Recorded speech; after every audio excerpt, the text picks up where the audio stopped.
Nós, quando falamos de adoração, estamos falando da relação mais íntima que existe entre um ser humano e um Deus tão soberano como esse Deus.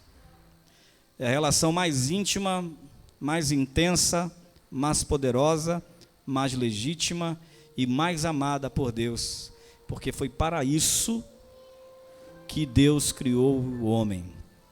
Amém, amados? Abra sua Bíblia em Apocalipse, capítulo 4. Depois destas coisas olhei, e eis não somente uma porta aberta no céu, como também a primeira voz que ouvi, como de trombeta, ao falar comigo, dizendo: sobe para aqui e te mostrarei o que deve acontecer depois destas coisas.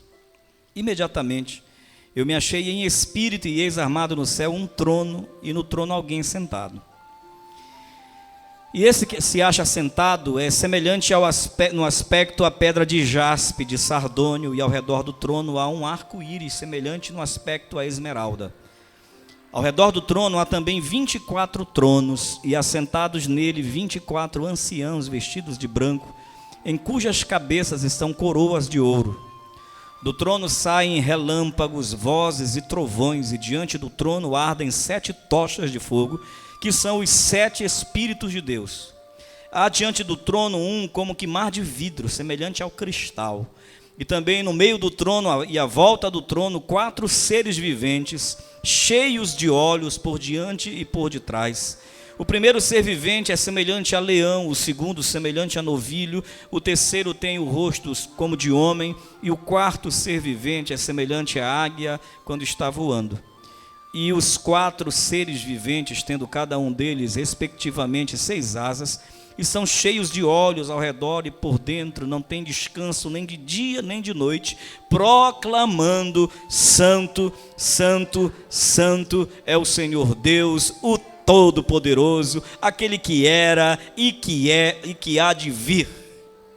Quando esses seres viventes derem glória, honra e ações de graças ao que se encontra sentado no trono, ao que vive pelos séculos dos séculos, os 24 anciãos prostrar-se-ão diante daquele que se encontra sentado no trono, adorarão o que vive pelos séculos dos séculos e depositarão as suas coroas diante do trono, proclamando: Tu és digno, Senhor e Deus nosso, de receber a glória, a honra e o poder, porque todas as coisas tu criaste, sim, por causa da tua vontade, vieram a existir e foram criadas.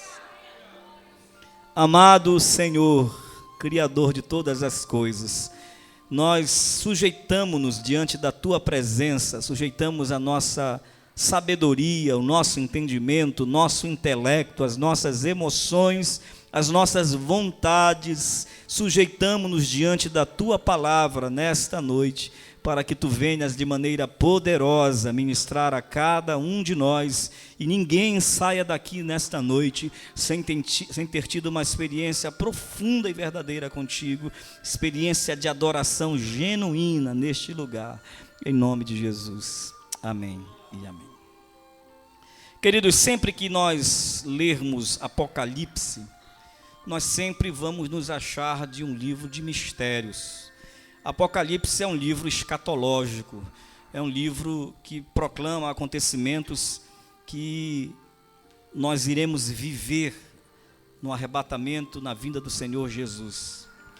Mas ainda que ele seja escatológico, e quando eu falo que ele é escatológico, é que a palavra escatologia, ela significa estudo das últimas coisas, escatos logos, tratado das coisas que ainda vão acontecer. É uma disciplina da teologia sistemática. A gente estuda o arrebatamento da igreja, a vida do Senhor Jesus, a partir dessa disciplina chamada escatologia. Mas ainda que ele tenha esse olhar futurístico, ele não deixa de também ser didático no que diz respeito ao que nós vivemos hoje. Então, aqui está de forma centralizada a maneira mais perfeita que nós podemos imaginar a respeito de adoração. Nós já falamos muito de adoração aqui, já falamos na adoração na perspectiva do prostrar-se porque a palavra adoração no Velho Testamento é shashak, significa prostrar-se, significa render-se, ir ao chão. E no Novo Testamento, no grego, proskneo, que significa também a mesma coisa, ir para prostrar-se, para estar aos pés e beijar a mão do ser, os pés do ser adorado. Então, quando a gente pensa em adoração nesse sentido, nós vamos entender que a vida de adoração é uma vida de rendição, é uma vida de entrega constante, que não dá para a gente imaginar que o momento da adoração mais legítima e genuína é o momento que nós estamos aqui no domingo à noite, mas que a adoração ela não é o momento, mas ela é a nossa vida.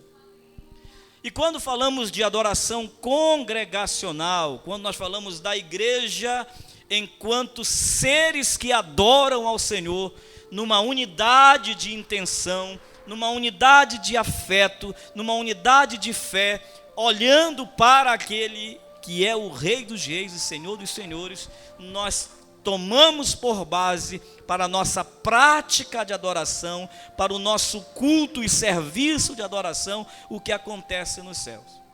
E a primeira coisa que a gente se depara com esse culto celestial é que tudo gira em torno do trono de Deus.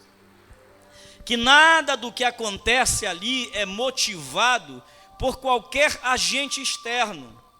Que não há ali, naquele lugar, ou neste lugar a nós descrito de maneira tão suntuosa, tão grandiosa, não há neste lugar nenhum elemento extra Deus, extra trono, que possa provocar o que foi provocado nos seres viventes, nos 24 anciãos, nada. Aparecem figuras aqui extraordinárias, mas tudo está girando em torno do trono. Aparecem os 4 seres viventes, e a gente fica assim, mas o que é isso? Um tem cara de novilho, o outro aspecto é cara de águia, o outro aspecto é rosto como de homem, o outro aspecto é rosto como de um leão. O que é que significa, irmãos? Tudo isso aponta para aquele que é o Senhor dos Senhores, que é Jesus. Aponta para os 4 evangelhos, Mateus, Marcos, Lucas e João. Em Mateus, Jesus é o Rei dos Reis, ele é o leão da tribo de Judá. Ele é mostrado, o evangelho de Mateus é proclamado para o povo judeu, apresentando o rei que viria, o Messias que viria. Então, o aspecto de leão é o aspecto de Jesus sendo revelado no livro de Mateus como o leão da tribo de Judá, como descendência de Davi. O homem, o rosto de homem é o evangelho de Lucas, que apresenta para os gregos o homem perfeito. Quando você lê o livro de Lucas, você vai ler um livro cheio de parábolas, muito comum na filosofia da época. Então, quando se apresenta Jesus, está se apresentando ali o homem perfeito, e ali ele é o filho do homem. Já em Marcos, você vai encontrar Jesus sendo apresentado como servo, porque ele não tem nem genealogia. O livro de Marcos não tem genealogia, porque um servo não tinha genealogia e nem tinha condições de pagar ninguém para construir para ele uma genealogia. Jesus então é apresentado no livro de Marcos, no Evangelho segundo Marcos, para os romanos, porque os romanos não podiam admitir um rei que viria contra o Império Romano. Então, de maneira muito inteligente, Jesus é apresentado como servo, na figura ali dos 4 seres viventes, é o rosto de novilho, é o rosto como de boi. E o evangelho de João é o evangelho do verbo que se fez carne, é Jesus como águia. O evangelho de João é o evangelho mais metafísico de todos, mais poderoso de todos, porque apresenta Jesus como Deus. Ele diz: no princípio era o verbo, e o verbo estava com Deus, e o verbo era Deus. Todas as coisas foram feitas por ele, e sem ele nada do que foi feito se fez. E o Verbo se fez carne e habitou entre nós, e vimos a sua glória como a glória do unigênito do Pai, cheio de graça e de verdade. Jesus é apresentado aí, o Evangelho de João é para a igreja, apresenta Jesus como Deus. Então até os 4 seres viventes estão ali representando como Jesus é apresentado. Os 24 anciãos, se diz na escatologia, na teologia, que seriam as 12 tribos de Israel e os 12 discípulos de Jesus. Mas nada disso é importante, porque tem alguém sentado no trono. E todos eles, permitam a expressão ultra mega power moderna, todos eles estão pagando para ele. Estão pagando para ele. Porque aquele que está sentado no trono, toda figura de linguagem que é usada ali, já nos deixa espantados. Não há na compreensão do ser humano nada que possa ser comparado a Deus. Então, para que nós tenhamos um pouco de noção, de entendimento do que seja aquela figura que está sentada no trono, se usa ali de algumas figuras de linguagem, de isomorfismo, de antropomorfismo, de antropopatismo. São figuras de linguagem usadas para descrever Deus. Mas ele é como um mar de vidro. Seus pés são como latão reluzentes. Ele é espantoso. Ele é como esmeralda. Ele é como rubi. Ele é como joias preciosas. Ele está sentado no trono. E a Joelma estava lembrando de uma ministração. Quando eu imagino a adoração, eu não posso imaginar a adoração a partir das músicas que nós cantamos.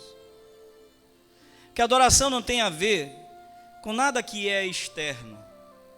Que tudo que é externo são apenas elementos que contribuem para a gente adorar aquele que está sentado no trono. E eu lembro que a gente pode imaginar como foi o primeiro dia de adoração dos anjos. Você pode imaginar como foi o primeiro dia de adoração dos anjos? Você sabe que só existem 3 seres, que são seres incriados, que são seres eternos, que não foram criados, que não foram formados, que não têm substância primeva, porque ele é absoluto e eterno. É o Pai, o Filho e o Espírito Santo. São 3 pessoas da Trindade que não foram criadas. Eles existem pelo século dos séculos, não há começo nem fim. Mas todas as outras criaturas, inclusive os anjos, foram criados pelo Senhor. E eu fico imaginando Deus criando os anjos. E ele então, eu não sei como foi, seria muita pretensão da minha parte dizer como foi a criação. A gente poderia imaginar na era da tecnologia que ele pega lá o seu computador celestial, faz um aqui, depois copia e cola. Mas seria muito fraco, porque Deus é soberano. O certo é que ele cria todas as categorias de anjos. Ele cria os anjos, ele cria os arcanjos, ele cria os querubins e ele cria os serafins. Arcanjo significa chefe dos anjos. Arque significa chefe, aquele que está acima. Arquianjos, arcanjos, assim como arquissinagogos, chefe da sinagoga.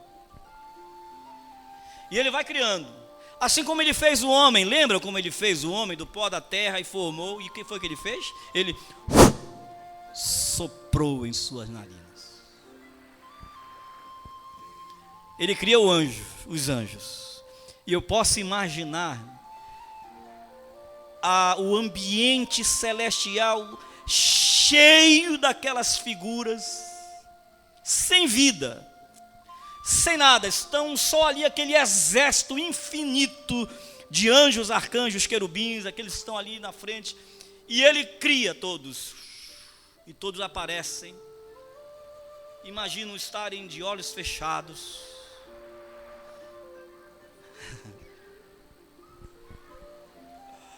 E olha, amados, imagina quando você pega uma criança que você diz: olha, feche os olhos que você vai ganhar um presente.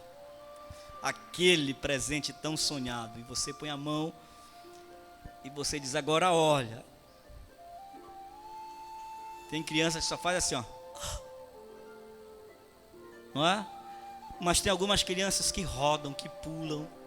Eu não sei qual foi a pretensão de Deus, mas uma coisa eu sei: os anjos todos criados, e o Pai de todos os anjos, o Rei do universo, está ali à frente. E eu não sei se com estalar de dedos, porque nem sei se dedos ele tem, porque ele é espírito, não sabemos nem como ele é, mas no antropomorfismo ele faria isso. Então ele estala os dedos, e aquele barulho, se os anjos têm asas, como a Bíblia fala, aquele barulho de asas.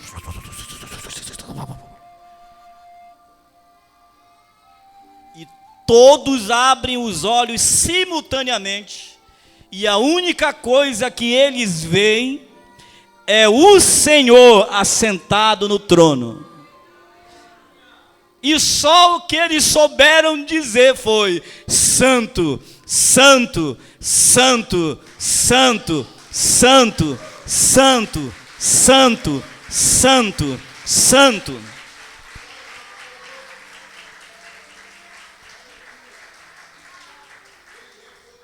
Não havia nenhuma placa sinalizadora dizendo: digam santo, santo, para aquele que está ali.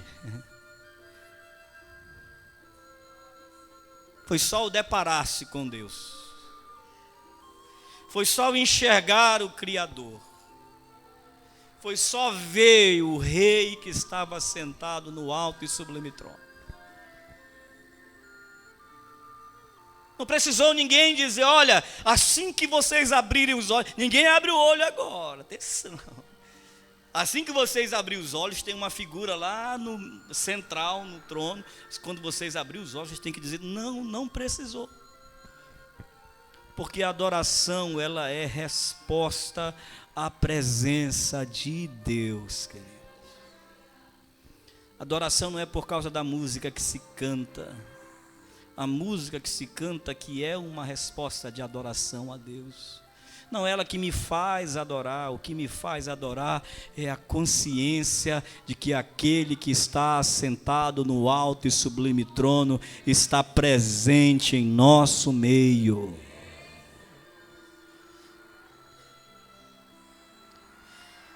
E aí, para que a gente tivesse essa compreensão aqui nesta noite,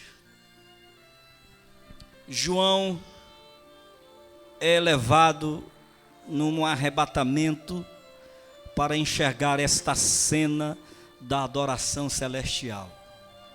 Há um trono, 24 anciãos, seres viventes, todos os anjos, e a canção dos céus é essa: Ele é santo, aquele que vive, que reina para todo sempre, o Criador de todas as coisas. É Ele, e somente Ele, que pode produzir verdadeira adoração. Nenhum ministro de louvor vindo dos Estados Unidos, lá da Hillsong,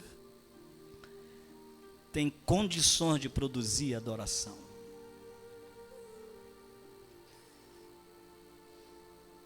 Nem a Ana Paula Valadão tem condições de produzir adoração. A única coisa, eu estou dizendo coisa por não achar, o único ser, a única forma de acontecer adoração legítima é quando Deus se revela para o seu povo. Você pode entrar na igreja, aqui no templo, e ninguém está tocando ou cantando, e você se sentar ali, e de repente você ser tomado por uma consciência tão poderosa de que Deus está presente no lugar, e você vai dizer: Senhor, quão terrível é este lugar, tu estás aqui. Pode ser no meio da rua, pode ser lá no seu quarto, na cozinha, fazendo a sua comida, lavando a sua louça, pode ser acordando de madrugada e tendo a sensação de que alguém tocou no teu ombro e alguém disse: ei, rapaz, sou eu, teu pai. Pode ser enxergando uma pequena flor no caminho e você enxergar como se o próprio Deus estivesse pegando aquela flor e dizendo para você: meu filho, é para você. É como você, ao pegar a água para beber num dia de sede, e você se dessedentar com aquela água entrando ali em você, e você perceber: meu filho, eu fiz a água para matar a tua sede, para te hidratar.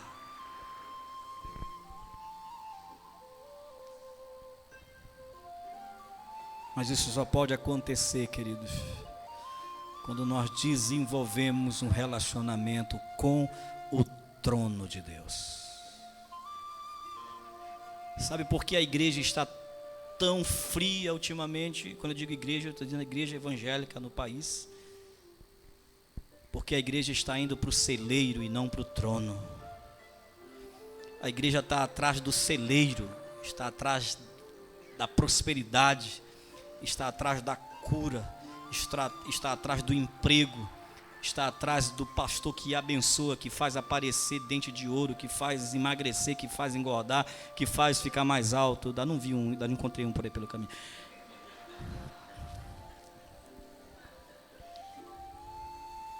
Porque quando a igreja voltar a ter um relacionamento com o trono de Deus, essas bobagens que são ditas por aí, que você tem que colocar Deus na parede, como é que você vai colocar aquele que está sentado no alto e sublime trono na parede?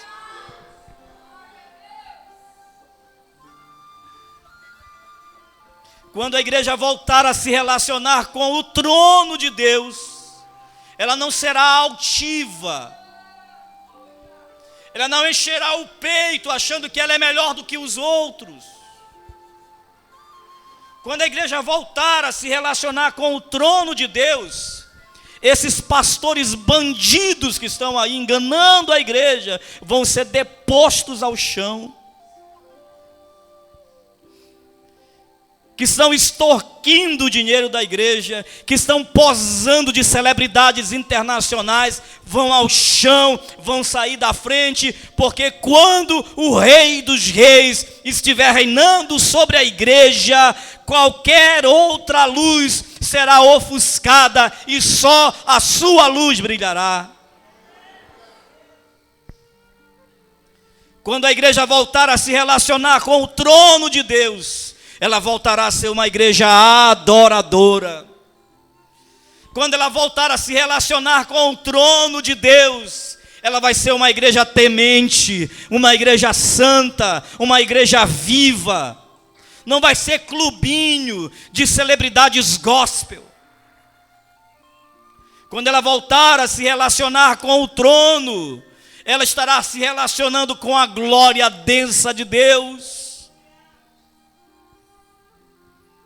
Quando ela voltar a se relacionar com o trono de Deus, ela vai tirar os olhos de todas as outras coisas que são acessórios e vão olhar para aquele que é a haste central do candelabro, o Senhor dos senhores, o Rei dos reis.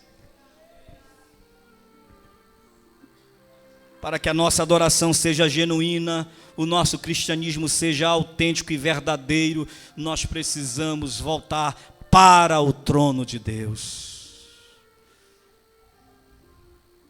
E aí, queridos, quando nós voltamos para o trono de Deus,